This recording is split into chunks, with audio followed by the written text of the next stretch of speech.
So friends, in our last video we discussed about the degenerate kernel. Now in this video we will continue to our topic, that is solution of non-homogeneous Fredholm equations with degenerate kernel. So first of all, let us consider the non-homogeneous Fredholm equation of second kind, that is u of x is equal to fx plus lambda into integration of a to b kxt ut dt, where degenerate kernel kxt is equal to sum of k is equal to 1 to n akx bkt. Then our ux will become ux is equal to fx plus lambda integration from a to b summation k is equal to 1 to n akx bkt ut dt.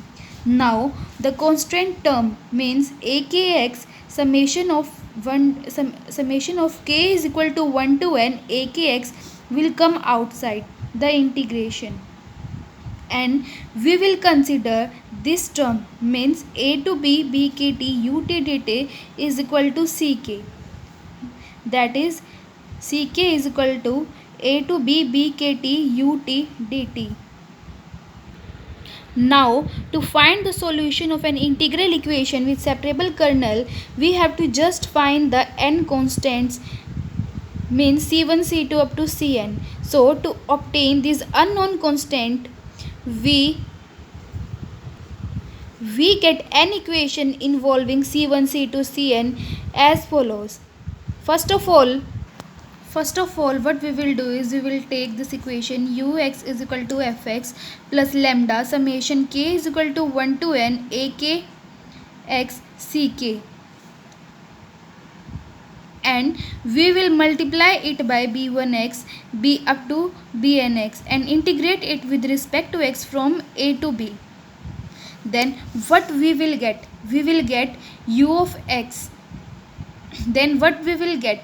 We will take first of all this, in this equation, f of lambda summation k is equal to 1 to n akx ck this side. Then what our equation will become, u of x is equal to u of x minus lambda summation k is equal to 1 to n akx ck is equal to fx. Then now we will multiply it by b1x up to bnx and integrate it with respect to x from a to b.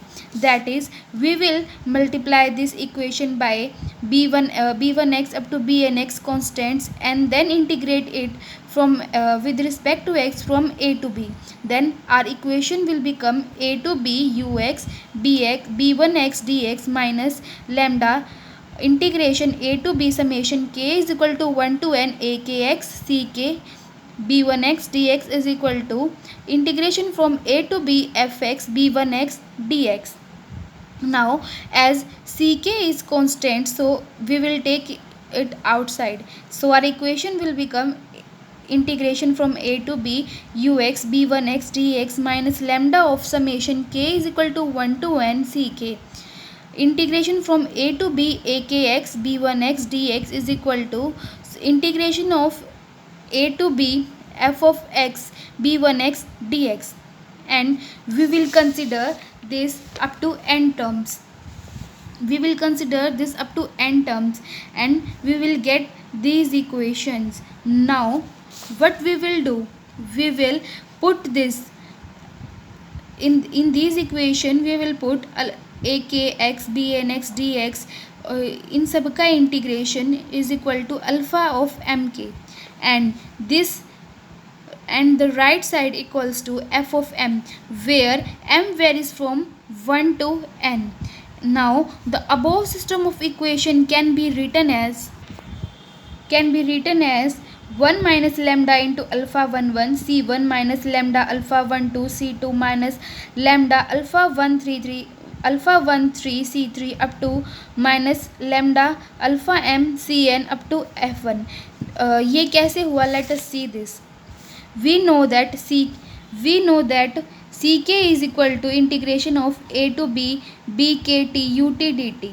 So when we will put the values of ck and alpha mk and fm in the above system of equation, we will get c1 minus lambda of alpha 11 c1 minus lambda of alpha 12 c2 minus lambda into alpha 13 c3 up to lambda alpha mcn up to fm, and we will consider these up to n terms. And after that, and we know that these by these equation we can make a matrix. Now let us represent this equation with the help of matrix. Consider in matrix form, the system of n linear equation can be written as, we can write these system of equations in matrix form as 1 minus lambda of alpha 11 minus lambda of alpha 12 minus lambda of alpha 13 minus lambda alpha n up to nn into c1 c2 cn into f1 f2 fn, where c1 c2 cn are the unknown constant which we have to find out, and this is our right side. Or we can write this equation as 1 minus lambda a into c is equal to f, where a is equal to alpha 11 alpha 22 alpha 13 these terms, and c is equal to c1 c2 up to cn, and f is equal to f1 f2 fn. And we know from the theory of linear system of equation that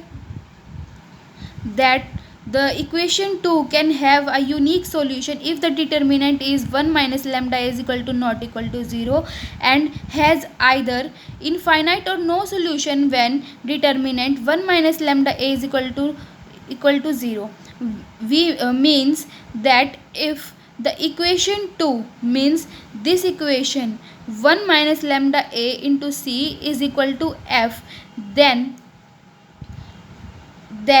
if the determinant of this equation is not equal to 0, then we have a unique solution, and if determinant is equal to 0, then we have infinite or no solution. So we have find the solution of Fredholm integral equation with a degenerate kernel. So let us take a brief review. First of all, what we will do, we will take this consider the non-homogeneous Fredholm equation of second kind. Then we will with degenerate kernel k of xt summation k is equal to 1 to na kx b kt. Then we will put this degenerate kernel here, and our equation will become this, and this we will take ck is equal to this, and now we have to find ck is unknown constant, and we will find it in the following step. We will multiply equation 1, that is our equation 1 is this equation by b1x up to bnx, and integrate over the interval a to b. So we will get this system of equation, and in this system of equation we will take alpha mk is equal to a to b alpha kx bmx dx, and fm is equal to integration of a to b fx bmx dx. And after putting all these values of alpha mk, fm and of ck in this system of equation, this system of equation will become in this form, and we can express this system of equation in the form of matrix like this. And this system and this matrix can be represented as 1 minus lambda a into cf. And by the system of linear equation, by the theory of linear system of equation, we know that if the determinant of this equation is not equal to 0, then it has a unique solution, and if its determinant is equal to 0, then it have no solution. So in this way we can find the solution of Fredholm equation with degenerate kernel.